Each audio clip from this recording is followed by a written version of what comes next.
Nós vamos começar, então, agora, o estudo do período composto. É muito fácil, se você sabe o período simples, o período composto é um desdobramento do período simples. Basta que um termo de uma oração, um sujeito, um objeto direto, uma adjunta de nominal, passe a ter um verbo para você já ter o período composto, né? Então, na realidade, o período composto vai ser mais fácil do que você pensa. Se você entender o período simples, você vai entender muito bem o período composto. Então, primeiro, período simples. Antônia queria a atenção de José. Aqui você tem um verbo só. Um verbo só.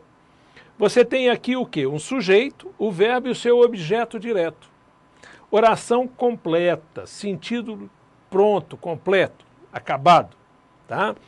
É uma oração só, terminando em ponto, então é um período.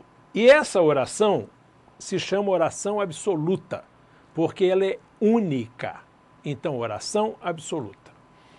Resultado, o período simples só tem um verbo, por isso só tem uma oração, e esta oração se chama oração absoluta. Agora vamos ver o período composto. Eu disse que viria.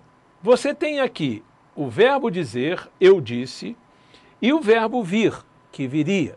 Então eu já tenho oração 1, oração 2. Cada verbo corresponde a uma oração, tá certo? Aqui já passou a ser período composto. Se eu digo, por exemplo, vim, vi, venci, eu tenho um verbo, 2 verbos, 3 verbos. Então eu tenho oração 1, 2 e 3, período composto.